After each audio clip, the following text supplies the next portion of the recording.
Tara na po, bilisan mo na riyan at makatanghalian na tayo. Wala na tayong masasakyan. Wala, naman to si Lolo. Oh. Ang dilim-dilim pa naman po sa labas eh.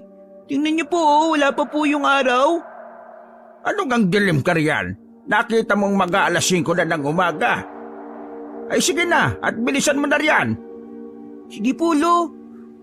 Ubusin ko lang po sandali itong katas ko. Ay sige na, at nakaayos na rin itong dadalhin ko rito sa labas. Magbuhat ng pumano ang ama ng batang si Tikoy. Sumama naman sa ibang lalaki ang ina nito. Kaya mag-isa na lang na itinataguyod ng matanda ang kanyang apo. Unang araw ng bakasyon noon ng batang si Tikoy. Maaga pa lang ay pagayak na ang dalawang maglolo. Naisipan kasing isama na matandang si Lolo Abet ang kanyang apo sa bayan. Doon ay dadalhin nila ang mga ani nilang kamote mula sa kanyang taniman para maibenta. Oh, ayun, may jeep na. Tara na at buhati mo na yung bayong mo riyan. Ang bigat-bigat naman po kasi nito, Lo eh. Dapat po binawasan niyo pa po ito ng konti. Ay nako, ikaw talagang bata ka oh. Pura ka talaga reklamo. 5 kilo kamote lang naman ang laman yan eh. Kahit na po, Lo. Mabigat pa rin po eh. Ay sige na. Tumigil ka na riyan kakareklamo. Ayan na ang jeep oh. Tara na't sumakay na tayo. Nang makaupo na ay kaagad na nagbayad ang matanda. 10 itong 20. Sa bayan lang. Manong, may bayad po yung mga dala niyong sako ha. Ang bigat po kasi niyan eh. Ganun ba? Magkano naman ang idadagdag ko? 10 piso lang po. Teka, sandali lang. Heto. Ayos na ba yung 7 pesos? Ito na lang kasi natitirang barya ko rito eh. Talagang sagad na ako. Iniwan ko rin kasi sa bahay yung pera ko eh. Sige po, ayos na po yan. Pakitabi na lang po ng maigi yung mga dala nyo para hindi nakakaabala sa ibang mga paseherong pasakay. Sige, salamat. Lo, bakit nyo pa po ibinayad yung natitira nyo pang barya? Hindi po ba, nung nakaraang sumama rin ako sa inyo eh, libre lang naman po yung mga dala natin eh. Bakit ngayon po may bayad na bigla? Ay nako, pabayaan mo na apo. 7 pesos lang naman yun eh. Saka magkakapera pa naman tayo mamaya kapag nakabenta na tayo. Nang makarating na sila sa bayan, kaagad silang naganap ng magandang lugar para mapwestuhan. Pinili nila ang matao at madaling makita ng mga namamalengke. Doon ay inilatag na nila ang isang sako at magkatabing naupo sa isang banda. Ilang sandali lang ay may paisa-isa nang namimili sa kanilang tindang kamote. Magkano po itong supot ng kamote nyo, Tang? 10 piso lang po yan, suki. Pwede po bang 15 pesos na lang ang dalawang supot? 3 mo na, para ibigay ko na lang sa iyo ng 25. Hindi po, Tang. Mamamasay pa po kasi ako eh. Paborito lang kasi ng mga anak ko itong kamote. Kahit yung isang balot na lang po siguro. Sige na. At ibibigay ko sa iyo yung 2 ng 15. Mahal man ang presyo ng mga gastusin, ay maunawain pa rin sa iba si Lolo Abet. Kaya kahit halos wala na siyang kitain, ay nagbibigay pa rin siya ng tawad. Lalo pa kung nakaramdam siya ng awa sa mga mamimili. Lo, hindi po ba tayo malulugi niyan at pinatawad niyo po ng 5 piso yung babae? Ipangdagdag na ng pamasahe na po natin sana yun eh. O kaya, dapat po, ibinigay niyo na lang po yun sa akin. Alam mo apo, hindi dapat palaging pagkita lang ng pera ang palagi nating iniisip.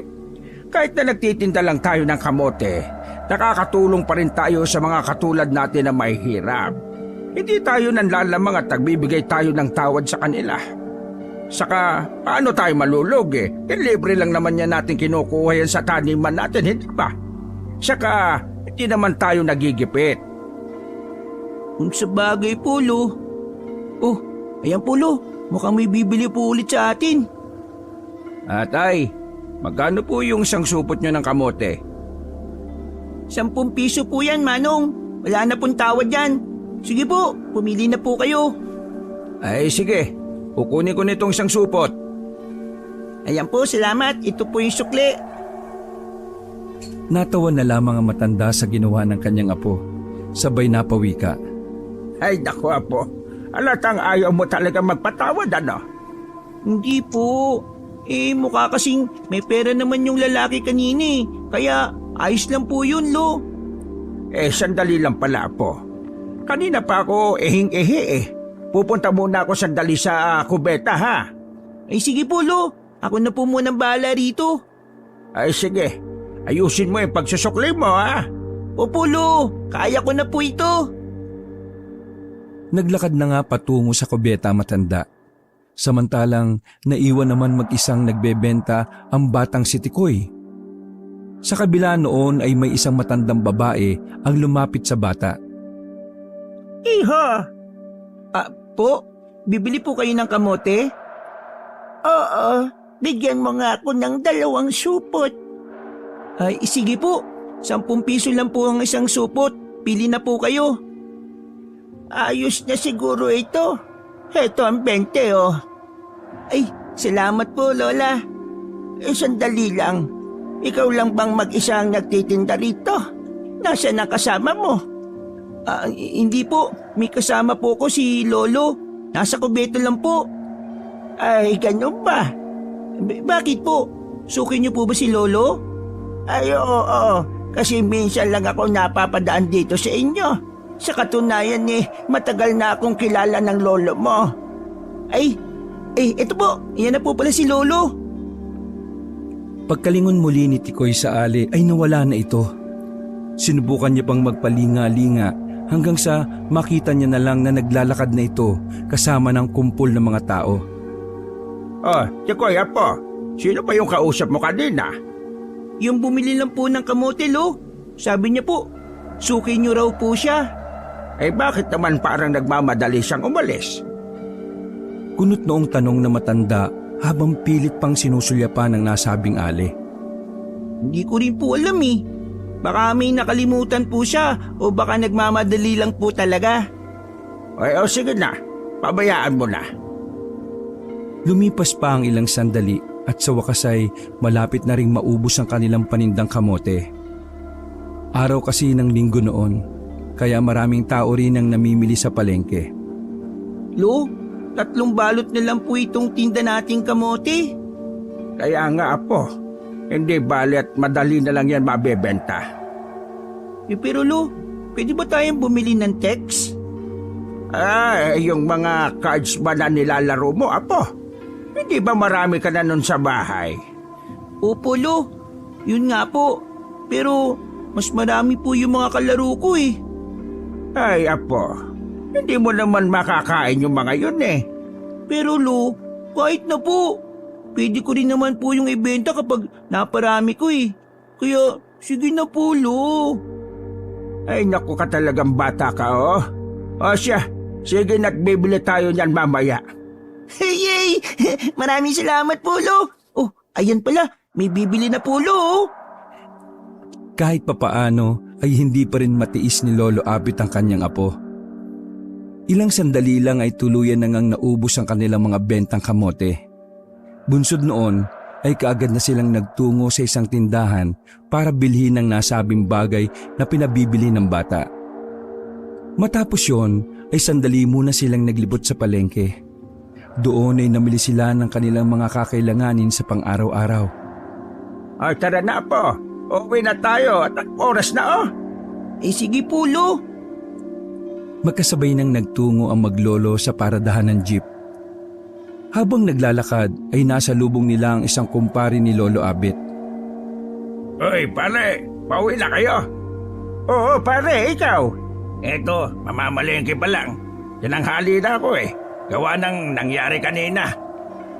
Ano ba yung pare? Nabalita mo na ba yung nangyari sa kabilang baryo kanina? Ang alin pare? Yung tungkol rin sa lasing na inatake raw ng aswang. Sabay naman na nanlaki ang mga mata ng maglolo. Pareha silang napaseryoso ng tingin sa nasabing lalaki. Ano po? Aswang po, Mang Igme? Oo, iho. Aswang nga. Hala pare, saan mo naman nabalitaan yan? Di saan pa? Di sa kumari nating si Mercy. Parang hindi mo naman kilala yon pare. Maaga pa lang nasa kanto na yon at naghahanap na ng ichichismis. Kaya nga, bidang-bidas na ron kanina habang nakukwento sa amin eh. Oh, ano raw ang nangyari? At saka, nakita nyo rin ba yung bangkay? Pumunta rin ba kayo sa kabilang baryo? Pupunta nga sana kami kanina kaso sabi ni Mercy, kinuha na raw ng mga pulis. Tapos, iniimbestigahan na. Mamaya dadaan din ako ron pagkatapos ko mamalengke. O sige, ano raw pala ang nangyari?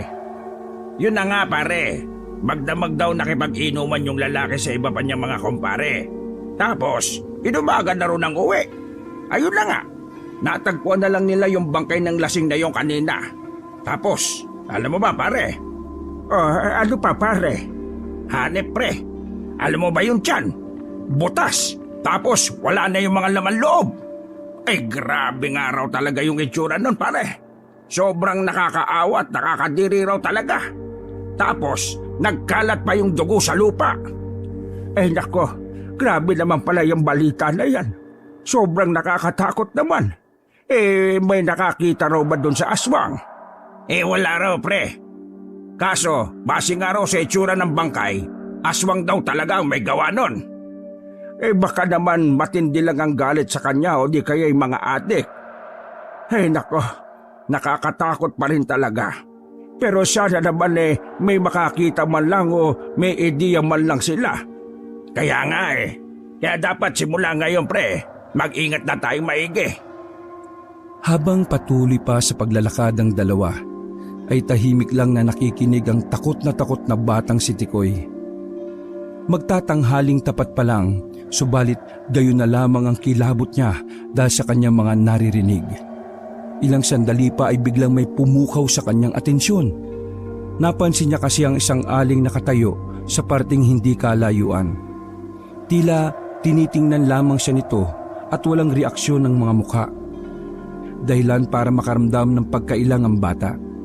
Marahan siyang lumipat sa likod ng kanyang lolo. Sa muli niyang pagbaling sa ali ay muli na naman itong nawala sa kanyang paningin. O tara na apo. Apo. Tikoy, apo. Tara na kako. Bakit ba nakatulala ka pa riyan? Lo? Sige po, Lo. Tara na po. Diyos ko naman tong bata to. Bakit pa parang wala ka sa sarili mo? Ano pa yung iniisip mo? Sa kanilang muling paglalakad patungo sa paradahan ng jeep, ay naikwento ni Tikoy ang tungkol sa ali. Kasi po, Lo, yung ali po kanina, yung bumili po sa atin ng kamote. Ano naman ang meron sa ali na yun, apo? Kasi po, Lo, parang iba po yung pakiramdam ko sa kanya. Nakatitig lang po siya sa akin, tapos wala po siyang reaksyon. Baka naman natutuwa lang sa'yo yun, apo. Natutuwa po, Lo? Bakit naman po siya matutuwa sa akin? Wala naman po akong ginagawang kakaiba. Malay mo, may apo rin siyang kasing edad mo. O di kaya natutuwa lang siya kasi bata ka pa tapos maaasahan ka na sa pagtitinda. Dahil sa mga tinura ng matanda, ay nagkibit balikat na lamang ang bata. Subalit, ganun pa man, hindi pa rin nawawala sa kanyang isipan ang tungkol sa mga narinig niyang usapan kanina, ang tungkol sa aswang. Nang nasa jeep na sila ay naupo sila sa parteng unahan nito sa tabi ng driver. Sa kanilang posisyon ay narinig nila ang dalawang ali na nag-uusap tungkol rin sa nasabing inaswang sa kabilang baryo. Hala talaga ba, Mare? Diyos ko naman pala talaga. Grabe ang kilabot ko. Tingnan mo, tumatayo ang balahibo ko sa buong katawan. Totoo pala ang mga sinasabi nila, paring Dindo, ano?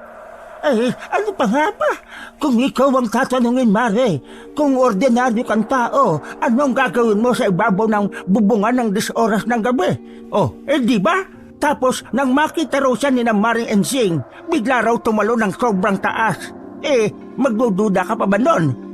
Di, aswang nga talaga yon. Kaya nga, malamang yun ang nakita nila na yun sa bubong. Yun rin yung aswang na umatake ron dun sa lasing kanina. Tila maging ang lahat ng sakay ng jeep noon ay hindi rin maiwasan na mag-usisa. Kaya hindi na nila napigilan na magtanong pa sa dalawang ali. Waring buhay na buhay naman ang dugo ng dalawang ali habang patuloy na nagsasanaysay. Samantalang si Lolo Abet ay kausap naman ng driver ng jeep. Ang batang si Tikoy naman ay tahimik lang na nakikinig sa kanila. Ayan na yata yung baryong may inaswang kanina. Sabi pa ng driver sabay nguso sa harapan. Ay, para po Manong! Para! Bago pa man tuluyang mahinto ang jeep ay itinuro pa ng mga ali ang lugar ng insidente. Naroong sandali munang napahinto ang jeep at ang lahat ay napabaling sa parting yon. Wala na roon ang nasabing bangkay dahil maaga na itong na-recover ng mga pulis. Tanging nakita na lamang nila roon ay ang mga tape at harang na ginawa ng kapulisan. Medyo masukal ang lugar pero hindi ganoon kataas ang mga talahib at mga halaman. Ilang sandali pa ay nagpatuloy na muli sa pagtakbo ang jeep. Pagka-uwi sa bahay ay kaagad na nagluto ng pananghalian si Lolo Abet. Nang masalang na ang kanin ay sandali muna siyang nagpaalam kay Tikoy para makibalita sa iba pa nilang mga kapitbahay. Samantala naman, nang maluto na ang kanin ay kaagad na tumakas si Tikoy para makipaglaro sa kanya mga kababata. Dahil sa mas iniintindi niya ang bago niyang laruan, nalimutan niya na ang takot kanina. Wow! Buti ka pa, Tikoy! Ang dami mong bagong text! Aba, siyempre naman, Bitong. Binilan ako ni Lolo. Ano? Tara, laban tayo! Sige, pero daanan muna natin si Kokong. Kanina ka pa namin hinihintay eh. O sige, tara! Nagtungo na nga ang dalawang bata sa bahay ng isa pa nilang kalaro. Kong! Kong! Oh, kayo pala, Betong, Tikoy! Mang Kaloy, nandiyan po ba si Kokong? Ay wala. Ayun sinama siya ng nanay niya. Nagpunta sila ron sa kabilang baryo para makibalita. Kayo, alam niyo na ba yung balita? Yung tungkol po dun sa aswang, Mang Kaloy? Oo, yun nga. Kaya kayo mga bata, pag-iingat kayo ha. Saglit pang nakipag-usap ang dalawang bata sa matanda. Saka nagpaalam sila rito para sundan sa kabilang baryo ang kanilang kaibigan. Ay, hindi. Ang mabuti pa, magsiuwi na kayong dalawa. Nakita niyo ng delikado, pupunta pa kayo. Paano kung andun lang pala nagtatago yung kriminal o yung aswang? Eh di, ano na nangyari sa inyo? Sige na, umuwi na kayo. Napagtanto nga ng dalawang bata na maaring may punto nga ang matanda. Kaya wala na silang nagawa kundi ang tumalima sa utos nito. Sige pala, Betong. Mauna na ako sa iyo. Sa susunod na lang tayo maglaro. Sige, uwi na rin ako. Pagka-uwi ng bahay ay kaagad na hinanap ni Tikoy ang kanyang lolo. Subalit wala ito roon. Kaya dagli siyang nagtungo sa labas upang hanapin ito. Maya-maya lang ay nakita niya na ito. Kasalukuyang abala ang kanyang lolo sa pakikipagkwentuhan sa dalawang kumpare pa nito. Oh, ayan na pala nga po ko. Mukhang sinusundo na yata ako. O sige na pala mga pare, mauna na ako sa inyo at baka nagugutom na ito eh. Kakain muna kami sandali ha. Pagka-uwi ay inasikaso na ni Tikoy ang kanilang hapagkainan. Samantalang si Lolo Abet naman ay sandali munang tiningnan ang kanyang mga panabong na manok sa kulungan. Sa harap ng hapag, habang nagtatanghalian, ay napatanong ang batang si Tikoy. Lolo, nakita na po ba kayo dati ng aswang? Eh hindi pa po. Pero yung lolo ko, may hinabol daw sila dating aswang. Ala, talaga po, Lo? Ang tapang naman po ng lolo ninyo. Saka, paano po pala nila hinabol yung aswang? Ganito yun ako. Buntis daw noon yung lola ko. Tapos may narinig silang ibon na huni ng huni. Doon sa may malaking puno. Malapit lang sa bahay namin. Doon pa kami nakatira noon sa Abuyog, doon kina Lola Paning mo. Opo. O, tapos po, Lo? Ayun na nga. Nung pagsilip daw ni Lolo, nakita niya yung malaking itim na ibon. Tapos, sinubukan pa raw pagbabatuhin ni Lolo. Kaso, ayaw talaga umalis ng ibon. Parang nagalit pa raw.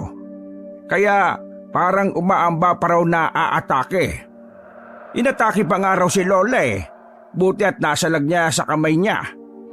Pagwasiwas naman ni Lolo ng itak, nakailag pa daw yung aswang. Sigaw raw ng sigaw nun si Lolo. Kaya lumabas na rin yung mga kapitbahay nila. Tapos pinagbabato nila yung malaking ibon hanggang sa lalo na lang daw yung nagalit. Kaya inatake sila gamit yung kuko niya. Maya-maya pa bumagsak daw yun sa lupa. Tinamaan daw kasi ng mga bato Tapos nakita raw nila na nag-anyong tao yun. Basta bigla na raw nawala yun nung sumuot sa talahiban.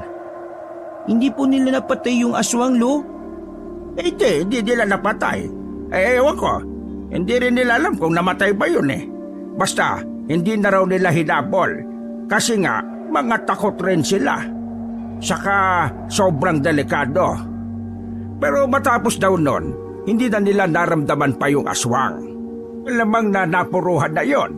O baka natakot na rin na bumalik pa kasi talagang tutuluyan siya ni na lolo Lo, ano raw po palang itsura ng aswang?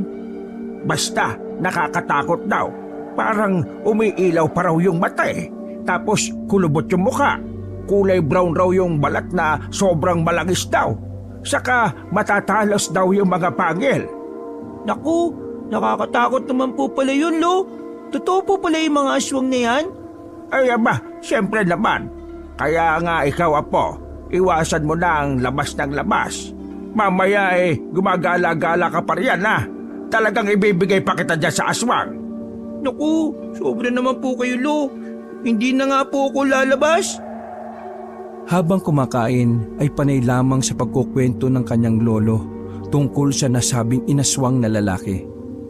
Ang bata naman ay seryoso lamang na nakikinig at patanong-tanong sa kanyang lolo. Matapos kumain ay pansamantala muna silang nahiga dun sa papag na nasa kanilang teresa. Malamig kasi ang simoy ng hangin roon at may lilim rin ng mga puno. Doon ay nakikinig lamang sila sa isang radyong di baterya. Yun kasi ang usong libangan ng mga panahon na yun. Wala pa kasi noon ang linya ng mga tubig at kuryente sa kanilang lugar. Ilang minuto lang, parehas nang nakatulog ang maglolo. Maya-maya pa ay may isang lalaki ang pumasok sa loob ng kanilang bakuran. Sa imbing ng kanilang pagkakatulog, hindi na nila ito namalayang pa. Tay? Tay? Nagising na lamang sila nang dumating ang panganay na anak ni Lolo Abet. 3 anak na matanda.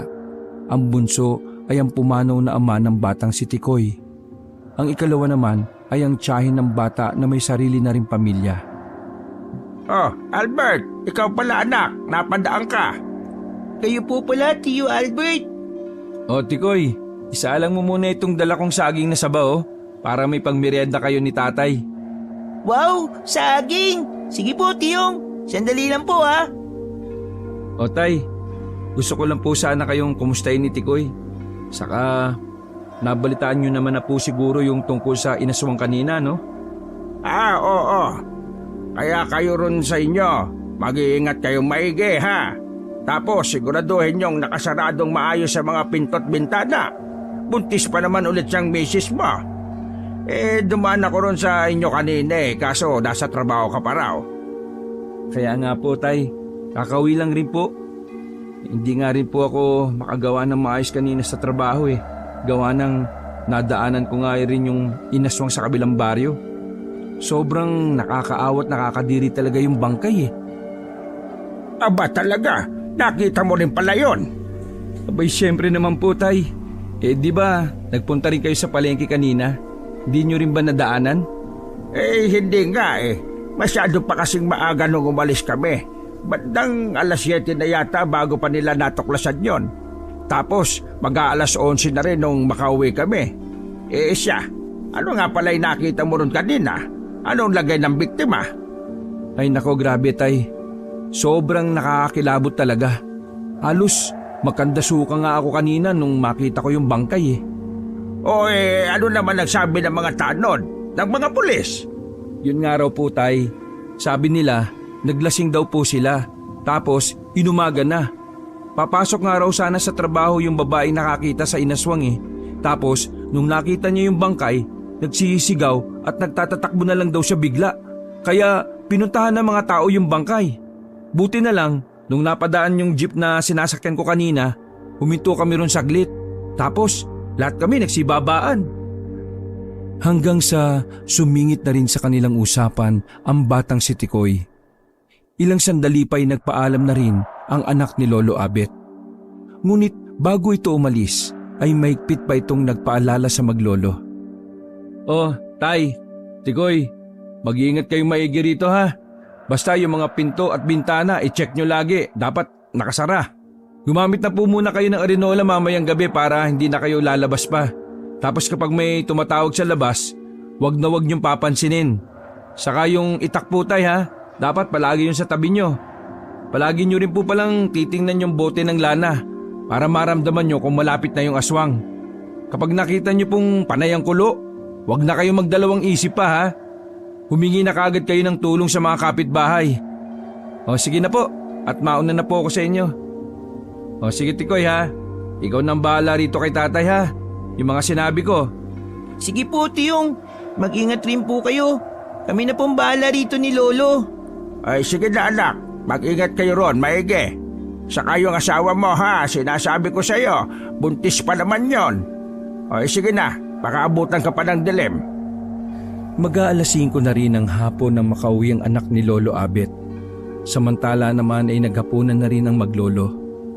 Bago pa man magtakip silim, ay sarado na ang kanilang mga pinto at bintana. Maging sa ibang mga kapitbahay ay maaga rin nagsisarado ng kani-kanilang mga kabahayan. Wala nang sino man ang naglalakad pa sa labas. Dahil na rin siguro sa takot na maging sunod na biktima ng nasabing aswang. Basta ang dating tahimik na lugar ay nabalot ng matinding katatakutan dahil sa nasabing insidente ng pang-aaswang. Nakaiga na sa kwarto ang maglolo habang sila ay nakikinig sa radyo nang muntik pang mapapitlag sa pagbangon ng batang si Tikoy. Matapos makarinig ng ingay ng mga manok sa loob ng kanilang bakuran, kasabay rin noon ang pagtahol ng ilang aso ng kanilang mga kapitbahay. Lo, bakit po ang ingay ng mga manok natin sa labas? Bakit po kaya, Lono? Saglit munang tumahimik si Lolo Abet, saka hininaan ng bahagya ang radyo. Doon ay parehas nilang tinalasan ang kanilang pandinig at pakiramdam. Lo, parang may tao po yata sa labas. Ayun po, Lo, para pong may naglalakad. Oh, di ba po, Lo? Tumahimik ka na nga muna riyan na po. Hindi ko masyadong marinig eh. Nang may marinig nga silang mahinang pagyabag ng mga paa mula sa loob ng kanilang bakuran, sinabayan pa yun ng ingay ng mga manok na nasa kanilang kulungan. Bunsod noon ay parehas na nakaramdam ng kaba ang dalawa. Hindi na alam ng bata kung ano ang kanyang gagawin. Samantalang si Lolo Abet naman ay pilit na rin kinakalma ang kanyang sarili. Maya-maya pa ay maraming pumesto si Tikoy sa likuran ng kanyang lolo. Sabay hawak niya pa sa likurang parte ng damit nito. Nasa ganong posisyon ng pabulong siyang nagwika. Lo, meron po talaga. Ano na po, Lo? Oo apo, alam ko. Kaya nga tumahimik ka na lang muna riyan. Lo, ano pong gagawin natin? Paano po kung yung aswang na po yung nasa labas?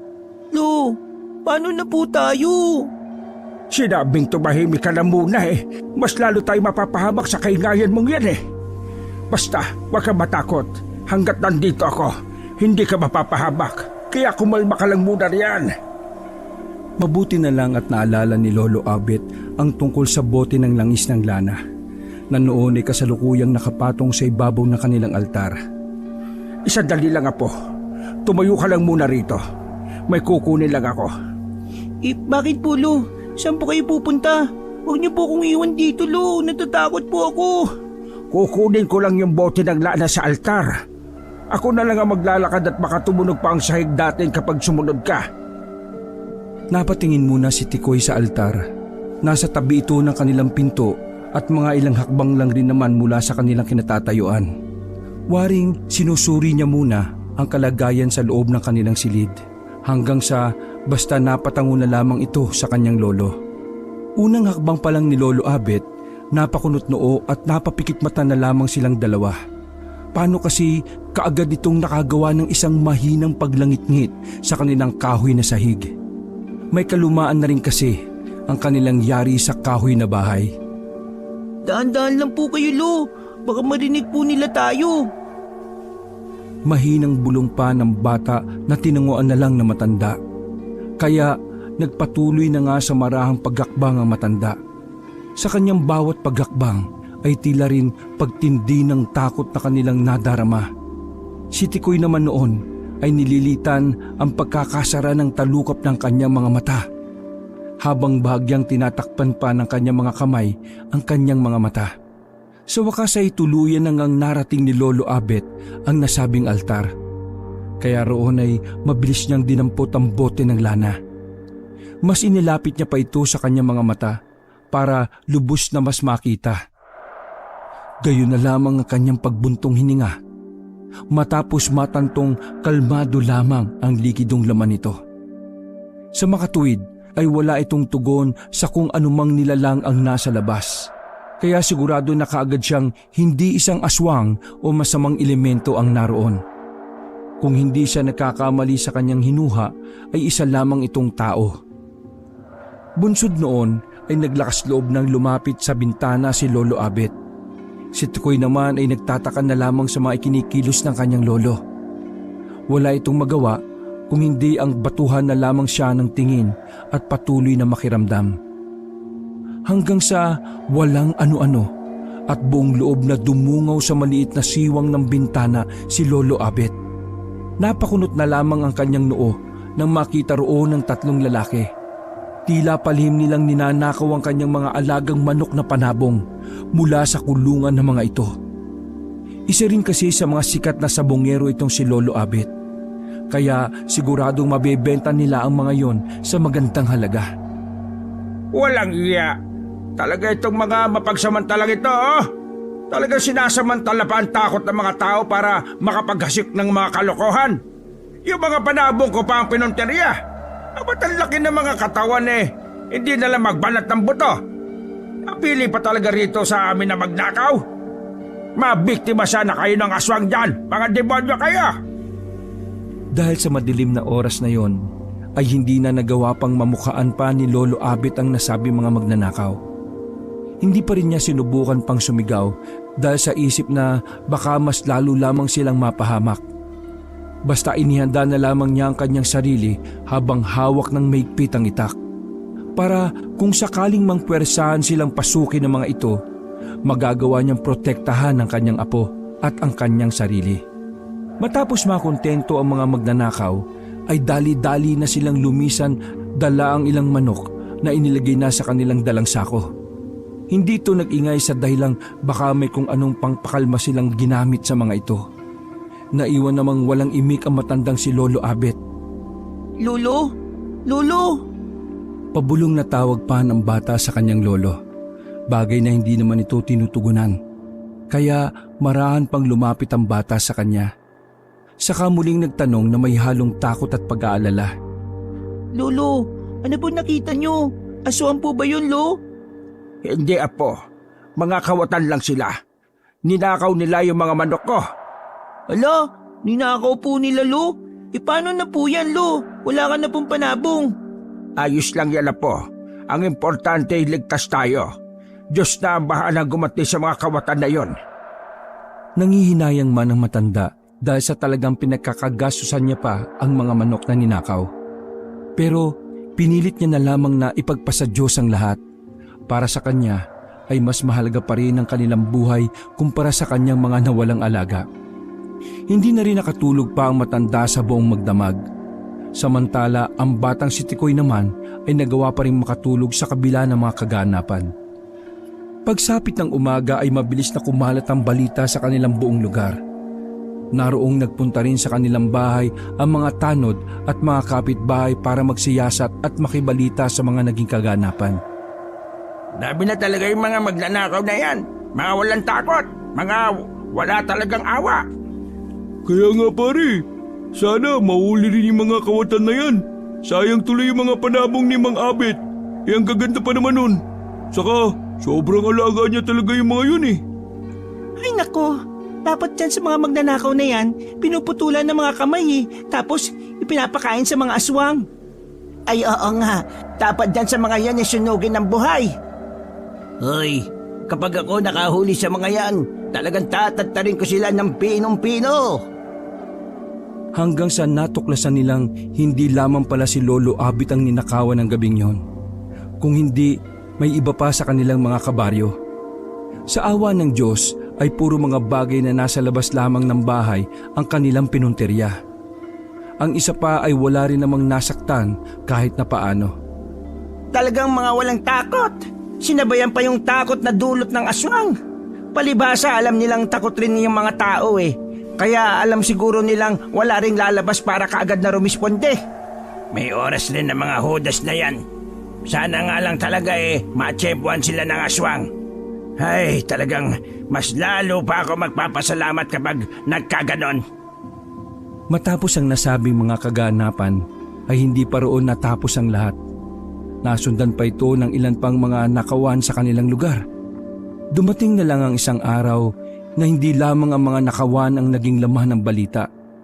Dahil may ilang tao na rin ang napapabalitang nawawala mula sa iba't ibang baryo. Mas naging laganap tuloy noon ang mas matindi pang takot sa bawat mamamayan. Hindi tuloy maiwasang magduda ng ilan na hindi lamang ito gawa ng isang aswang, kung hindi ng mga sindikato na nagbebenta ng mga laman loob ng mga taong dinudukot nila. Ayon pa sa ilan na ang natagpuang bangkay raw na hinihinalang inaswang ay maaring hindi talaga gawa ng isang aswang, kung hindi baka ng mga sindikato. Ano pa man ang tunay na dahilan ay parehas lamang yon na nakakabahala para sa lahat. Kaya lumipas pa ang mga araw ay naging mas maingat na ang mga tao sa kanilang lugar. Tikoy, sasama ka ba? Saan po pala tayo pupunta ngayon, Lo? Di ba sinabi ko na sa'yo kagabi? Makikiani tayo ng mga pinya sa kumari ko. Ay, oo nga pala, Lo. Sige po, Lo. Sasama po ako sa inyo. Ay sige na, bumangon ka na riyan para makapag-almusal ka na. Sige po, Lo. Bubuksan na sana noon ng batang si Tikoy ang pintuan ng kanilang bahay, ngunit buti na lamang at naisip niyang medyo madilim pa rin naman para sa mga oras na yon. Maaga lamang siyang ginising ng kanyang lolo para maaga rin makapaggayak at makapag-almusal. Para kung sakaling sumikat na ang araw ay kaagad na rin silang makakaalis. Bunsod kasi ng mga sunod-sunod na insidente ng mga pagkawala ng mga tao at nakawan sa kanilang lugar, ay takot na ring lumabas ng maaga ang mga tao roon. Talagang hinihintay pa nila ang tuluyang pagliwanag bago sila magsilabas ng kanilang mga kabahayan. Tikoy, apo, iwas-iwasan mo yung pagsama riyan sa mga kalaro mong sina Junjun at Simon, ha? Bakit naman po, Lo? Wala naman po kami ginagawang masama. Oo, wala pa nga. Pero masyadong pasaway ang dalawang yan kung saan-saan pa nakakarating. Biruin mo't umabot pa pala yung mga yan sa kabilang baryo para maligo sa ilog. Baka mamaya sama ka ng sama kung saan sila magpunta panay lakwatsa ang inaatupag ng dalawang yan. Nakita mo ng ganito kasela ng panahon natin ngayon. Mamaya isang araw mabalitaan na lang natin na biktima na pala ng aswang yung mga yan. Hindi naman po ako sumasama sa kanila, Lo. Nakikipaglaro lang po ako sa kanila pag dito. Sina Betong lang po ang madalas kong kasama. Ay, sige. Mukhang maliwanag na. Pwede na tayong lumabas. Patungo na ang maglolo noon sa pinyahan ng isa nilang kakilala. Sa sandali ng kanilang paglalakad, ay sabay silang natigilan na makita nila ang kumusyon ng mga tao sa isang banda. Hindi pa man sila tuluyang nakakakapit, ay batid na nilang may masamang nangyari. Ay, Diyos ko pa! Babaging langit! Ayan na nga ba sinasabi ko Grabe na talaga mga nangyayari sa lugar natin. Sino naman kaya ang kawawang biktima ngayon? Ay, Lo, may bago na naman biktima. Tara po, Lo, tingnan po natin. Ay, mabuti pa nga. Apo, tara na. Pagkalapit nila roon ay namulagat na lamang ang kanilang mga mata dahil sa matinding kilabot. Mula sa kanilang harapan ay kitang-kita nila ang kalunos-lunos na kalagayan ng babaeng biktima. Base sa itsura nito, ay yun pa lang ang unang beses na nakita nila ang nasabing biktima. Marahil na hindi siya taga roon sa kanila. Naliligo ito sa kanyang sariling dugo. Wakwak ang tiyan at panay sugat sa buong parte ng kanyang katawan. Sa sobrang pandidiri ay napasukan na lang bigla ang batang si Tikoy. Talagang hindi niya kinaya ang kanyang mga nasasaksihan. Pagkalingon ni Lolo Abet sa isang banda ay nakita rin niya ang ilan sa kanilang mga kakilala. Kaya lumapit siya roon para makibalita. Toy, sino yung biktima? Saka taga saan yan? Hindi nga rin po namin alam mga abet eh. Mukhang hindi yata taga dito. Malamang hinabol yan ng aswang. O hindi kaya biktima ng mga sindikato tapos tinapon lang dyan sa tabi? Hanggang sa may mga sumingit na rin sa kanilang usapan. Aswang talaga ang may gawa niyan. Kung sindikato yan, di dapat pinaanod na lang yan sa ilog. O di kaya tinapon na lang sa masukal na lugar. Pwede ring ibaw na nila ng direkta sa lupa. Bakit pa sila gagawa ng bagay na makaka-iskandalo sa mga tao? Para ano? Para mas lalo tayong mag-ingat? Para mas lalo pa tayong maalerto? Hindi ba? Kaya malamang na taga-ibang lugar nga yan ng babaeng yan. Tapos hinabol lang ng aswang kaya napadpad rito. Malas lang at nasukol siguro siya. Kaya ayan, yan ang nangyari sa kanya. Tama ka. Sigurado kong aswang nga may gawa niyan. Ay nako, kawawa naman talaga. Tagasan kaya yan no? Mukhang bata pa baka taga kabilang baryo yan. Ay nako, sana talagang mahuli na ang may gawa niyan. Mula sa gitna ng diskusyon ay naroong natahimik na lamang si Tikoy. Mula sa isang banda ay nakapako lamang ang kanyang atensyon. Doon pala ay tinitingnan na niya ang isang matandang babae. Yung matandang babaeng hindi bumili sa kanya ng kamote sa palengke. Yung mismong babae na panay rin ang titig sa kanya. Ay, Tikoy! Tikoy! Wala man lang tugon ng bata sa kanyang lolo. Sa halip ay nakakunot noo lamang ito at patuloy pa rin nakapako ang mata sa nasabing direksyon. Dahilan para mapabaling rin ang tingin ni Lolo Abet sa parehas na direksyon. Subalit bago pa man niya tuluyang makita ang nasabing ale, ay mabilis itong nagtago sa likod ng iba pang taong naroon. Kaya naman hindi rin siya nakita ni Lolo Abet. Sa halip ay muli itong bumaling sa kanyang apo. Ay, Tikoy! Lo, bakit po? Abay bakit ba kanina ka pa nakatulala riyan? Para kang nakakita ng multo Saka, ano ba yung tinitingnan mo? Yung ano po, Lo? Yung ano nga? Abay bakit ba hindi ka makapagsalita ng diretsyo? May matanda po kasi kanina, Lo Matandang babae po. Tapos? Nakatayo po siya ron kanina. Tapos parang ang sama po ng tingin niya sa akin Wala naman ako nakikitang nakatingin sa'yo kanina. Bigla na lang po kasi siyang umalis, Lo Hindi ko nga po nakita kung saan siya nagpunta. Tinawag niyo po kasi ako At ako pa pala sinisisi mo. Sino naman yung matandang babae na sinasabi mo? Hindi ko nga rin po alam, Lo. Basta, 2 beses ko na po siyang nakita. Nung una, doon po sa palengke. Nung nagbenta po tayo ng kamote, bumili po siya sa akin Tapos, umalis kagad bago po kayo dumating. Saka yung kanina po, basta nakatayo lang po siya rin Parang ang sama po talaga ng titig niya sa akin, Lo. Nakakatakot po siya. Sandali namang napaisip si Lolo Abet at nagpalinga-linga. Waring sinusuri niya ang isa sa mga taong naroon. Pilit niyang sinisiyasat kung may pamilyar o may kumikilos ng kakaiba. Sa ilang sandali ng kanyang pagmamatsyag ay walang tao siyang napansin na kakatwa. Kaya muli siyang napabaling sa apo para muling magtanong. Siya nga pala po. Ano bang itsura na matandang babae sinasabi mo? Mahaba at kulay puti po yung buhok niya. Tapos, nakasuot po siya ng kulay abong kamiseta at itim na palda. Ay, sige apo. Maliban ron, ano pa? Napalingon sa lupa si Tikoy para bahagyang mag-isip. Naalala niya nang abutin niya ang bayad nitong pera noon sa palengke, may pahaba itong peklat sa kanyang kanang kamay. Yung bang parang galos na medyo malalim. Kaya sinabi niya kaagad ito sa kanyang lolo. Dahilan para matigilan rin ito. Magsasalita na sana ang kanyang lolo nang biglang may tumapik sa balikat nito. Abet, pare, nandito ka rin pala. Ay oo, paring Usman. Eto't napadaan lang rin kami.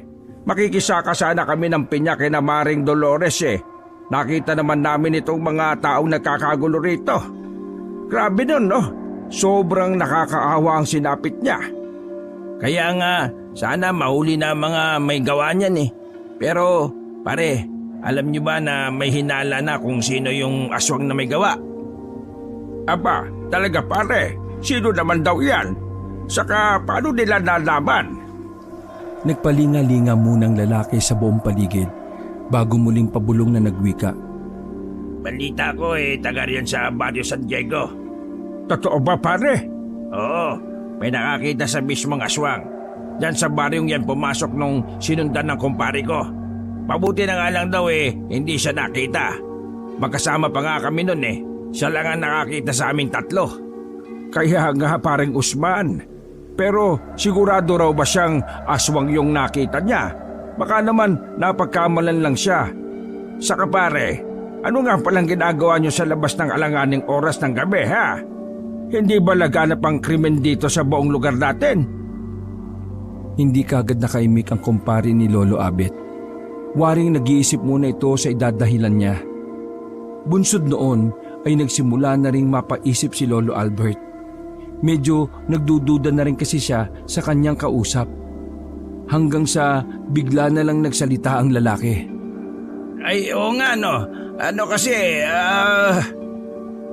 Tumitig lang muna si Lolo Abet sa mga mata nito. Tila pinakikiramdaman niya ang galaw ng lalaki.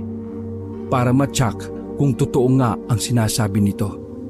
Mag-iinom kasi kami noon. Tapos, alam mo na, nabitin kami kaya naisipan namin pumunta sana kina paring Ruben. Pupunta pa kayo kina paring Ruben? Gabi na yun lah.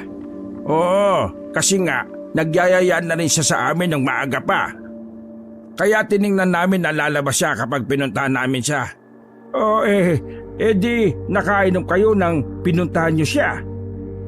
Hindi nga kasi nga nakita namin yung aswang, kaya natakot kami. Tapos umuwi na lang kami. Base sa mga salita ng kanyang kumpare, ay duda na siya na may ginagawa rin itong kalokohan, na may bagay itong itinatago sa kanya. Nagkaroon tuloy siya ng ideya na baka itong kumpare niyang ito ay ang isa sa mga nagnakaw ng kanyang mga manok na panabong. Madalas rin kasi itong bumibisita sa kanya, kaya alam rin nito ang tungkol sa kanyang mga alaga. Sa kabila ng pamiminsala ng aswang ay ang mga ito naman ang sumasamantala sa pagkakataon para magnakaw. Gayunpaman ay hindi na lang nagpahalata si Lolo Abet. Ay sige na pala pare, mauna na muna ako sa inyo ha. May gagawin pa ako kasi. Aalis ka na kagad? Hindi ba kakarating mo lang? Hindi pare, may inuutos pa kasi sa akin ng asawa ko Sige na, at mauna na ako sa inyo. Pag-alis ng lalaki ay muling bumalik sa pag-uusisa at pakikibalita sina Lolo Abet. Samantalang si Tikoy naman ay kasama na rin ang kanyang mga kababata na naroon pa rin para tingnan ang kalagayan roon. Ilang sandali pa ay muling naalala ni Lolo Abet ang kanyang dapat gawin para sa araw na yon. Kaya naman kaagad niya nang niyaya si Tikoy para magtungo sa nasabing pinyahan. Habang nag-aaral sila ng mga pinya ay walang humpay ang kanilang pag-uusap tungkol sa mga nangyayaring kaganapan. Abala rin doon ang batang si Tikoy sa pamimitas ng mga pinya. Maya-maya pa ay natanong nito ang isang tuta. Nakaupo lamang ito sa isang banda sa katahimik na nagmamasid sa kanila.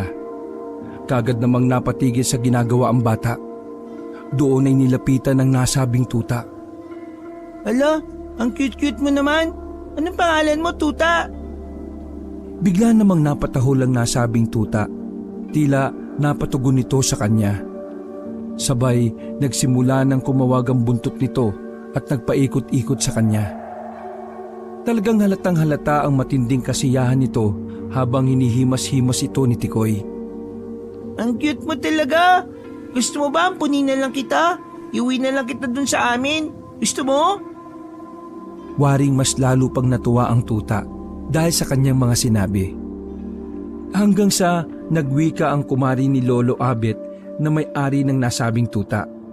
Ano Tikoy, parang tuwan-tuwa rin siya sa'yo ah.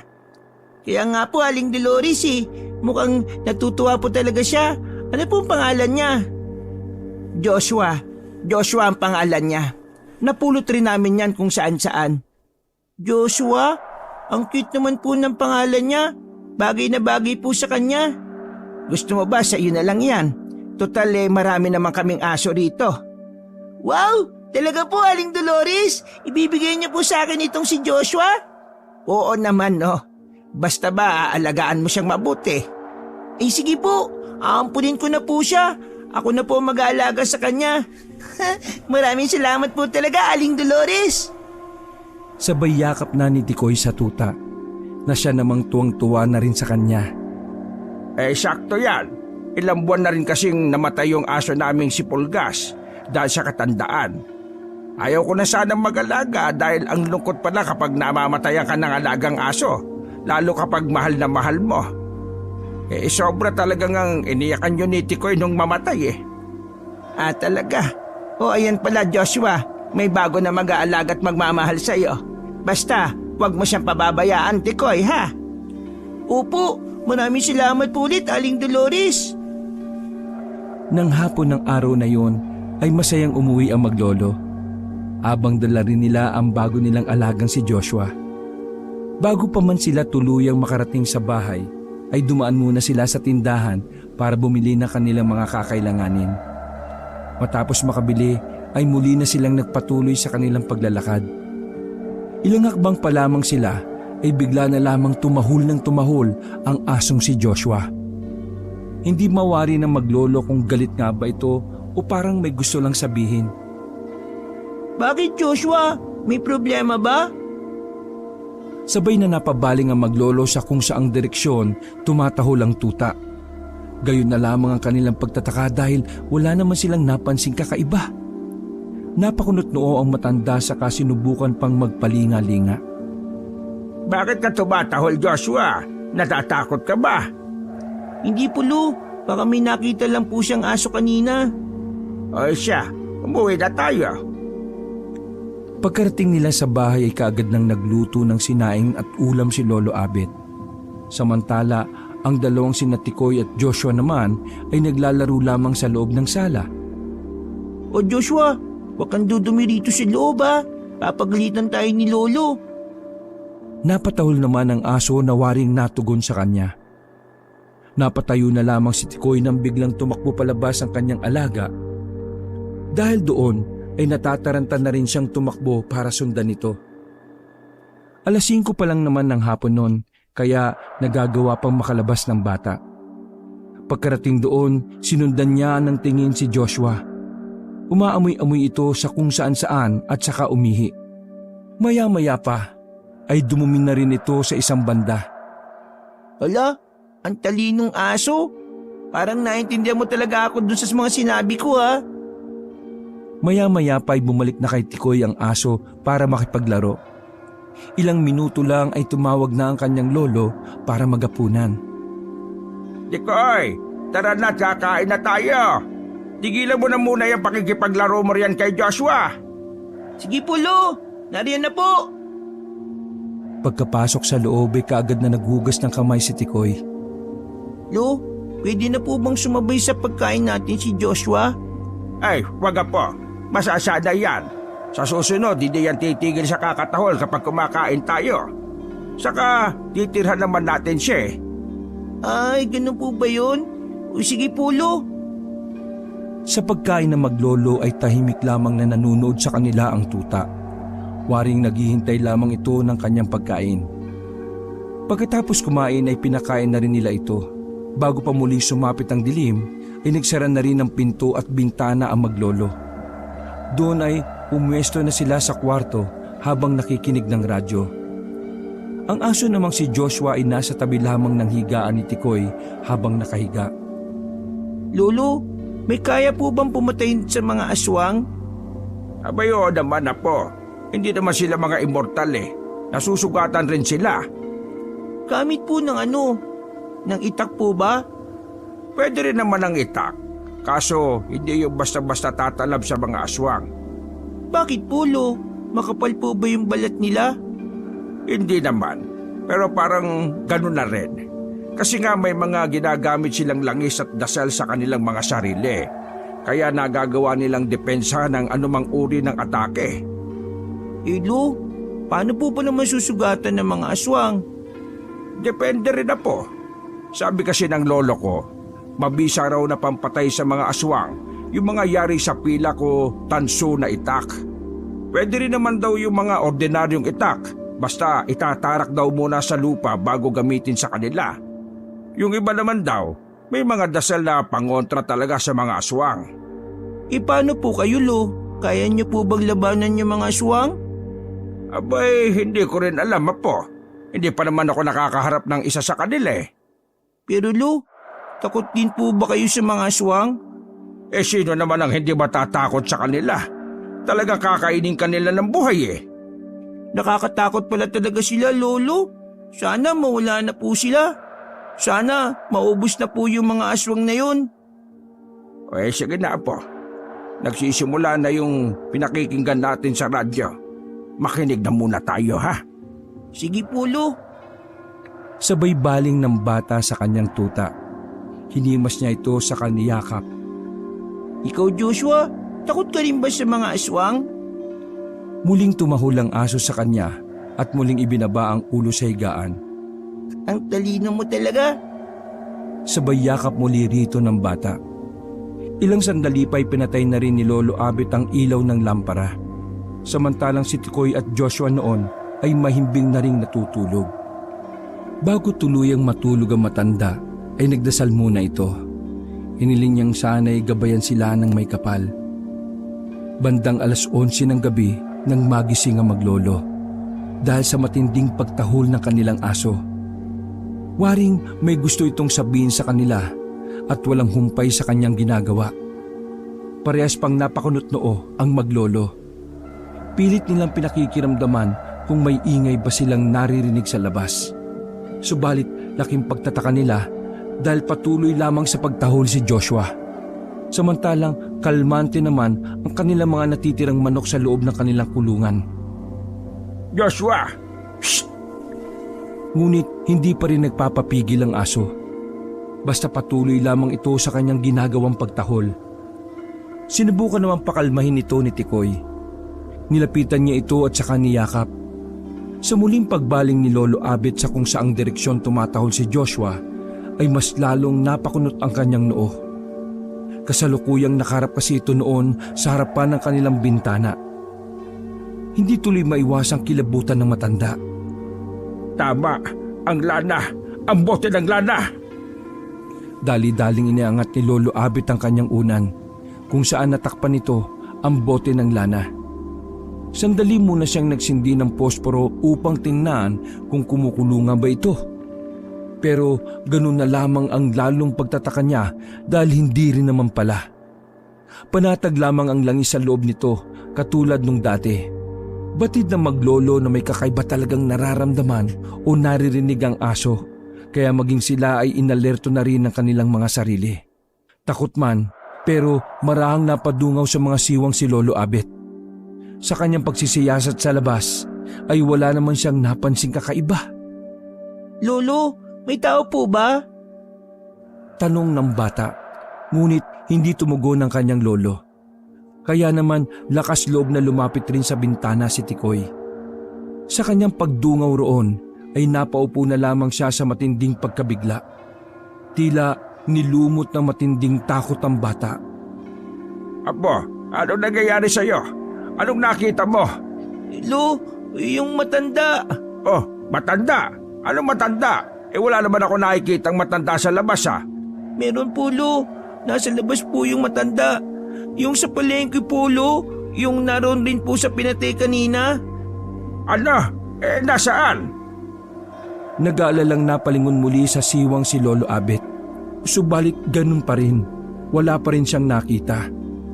Sa mga puntong yon ay natigilan na rin sa pagtahol si Joshua. Saan ba Apo? Wala naman ako nakikita Natatarantapang tanong nito sa apo. Hindi naman na makasagot si Tikoy. Nanlalaki lamang ang kanyang mga mata habang nanginginig na rin sa matinding takot. Ay, kumalma ka nga muna kasi apo. Huwag kang matakot. Nandito ako. Puprotektahan kita. Hindi siya makakalapit sa atin. Sabay kuha ni Lolo Abet sa kanyang itak. Maya-maya pa ay biglang may naalala matanda. Naisip niyang muli na may sinabi nga pala sa kanya ang apo niya tungkol sa matandang babae. Sinabi kasi ni Tikoy na puti raw ang mga buhok at may galos raw sa kamay. Bagay na parang may ideya na siya. Pero para sa kanya ay talagang imposible ang bagay na yon. Gayunpaman ay nagbakasakali siya. Apo, ano nga itsura ng matanda? Hindi ba sabi mo may peklat siya sa kamay? Opo, Lo. Sandali lang. Sobrang parehas man silang natatakot pero sa hindi malamang dahilan ay bigla na lang itong naghalungkat sa lumang baol na nasa kwarto ni Lolo Abet. Tila may kung anong importanteng bagay siyang gustong ipakita kay Tikoy. Maya-maya pa ay inilabas niya ang isang lumang larawan. Sandali pa niyang sinindihan ng lampara at ipinakita ang bagay na yon kay Tikoy. Apo, tignan mo maigi. Eto ba? Siya ba'y nakita mo? Opo, Lo. Siya nga po. Siya po yung nasa labas. Hindi ba, Are? Paanong...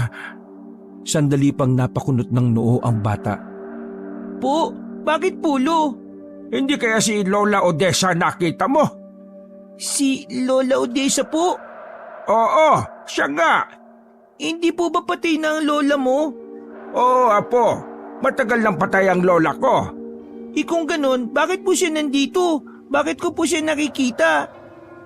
Napalingon sa sahig si Lolo Abet at malalim na nag-isip. Hindi kaya... Ano po, Lo? Hindi kaya binabantayan kanya? Po? Binabantayan? Ibuhay pa po yung matandang nakikita ko, Lo eh. Di ba nga po, bumili pa siya na sa akin ng kamote? Kaya paano pong siya yung nakikita ko? Hindi ko rin alam, Apo. Pero hindi ba sabi mo puti yung buhok ng nakita mo? Hindi naman puti ang buhok ng nakita kong bumili sa'yo ng kamote. Hindi pa matanda yung nakita ko doon. Mas lalo tuloy nang ilabot si Tikoy dahil sa kanyang mga narinig. Sigurado po kayo, Lo? Paano po nangyari yun? Basta, Apo, ikaw lang ang nakakakita sa kanya. Malamang na ginagabayan kanya. Maring natawag mo ang kanyang presensya o di kaya ay bukas ang iyong ikatlong mata. Basta, hindi ko talaga alam. Kung ganun po, Lo, bakit po pala siya nandito? Babala. Baka nagbibigay siya ng babala. Tama, merong nasa panganib. Nang maalala ni Lolo Abet na malapit na rin pala ang nasabing kapanganakan ng asawa ng panganay nitong si Albert, labis-labis siyang nataranta. Wala nang ano-ano pa ay dagli niyang kinipkip ang itak sa kanyang kamay, sa kabuong tapang na kumaripas sa bahay ng kanyang anak. Takot na napasugod na lamang si Tikoy rito. Samantalang sumunod na rin sa bata ang asong si Joshua. Pagkarating roon ay hindi nga sila nagkamali ng hinala sapagkat naabutan nila ang isang kagimbal-gimbal na eksena. Naroong kitang-kita nilang maglolo ang isang nilalang na walang saplot habang nakadapa sa bubungan ng bahay ni na Albert. Labis talagang kahindik-hindik ang itsura ng nasabing nilalang. Nangingintab sa langis ang kanyang buong katawan, samantalang nanlilisik rin ang kanyang mga mata at napupuno ng matutulis na pangil ang kanyang naglalaway na bibig. Walang yakang aswang ka! Hayop kang kampo na kadiliman ka! Bumaba ka riyan at akong harapin mo! Bumaba ka riyan at huwag niyang magiging apo ko ang pupuntirihin mo! Dito, halika! Papatay kita! Napabaling naman kay Lolo Abet ang gigil na nilalang. Ngunit sa halip na matakot ay mas lalo pang nanggalaiti sa galit ang matanda. Mas tinodo niya pa ang paghahamon sa nasabing aswang na noon ay nakatuon na lamang sa kanya. Mura ng mura noon si Lolo Abet sa kanya. Dahil sa patuloy na pagsigaw ng matanda ay nagsilabasan na rin ang mga tao sa buong paligid. Maging ang panganay niyang anak na si Albert ay tila doon palang nagising.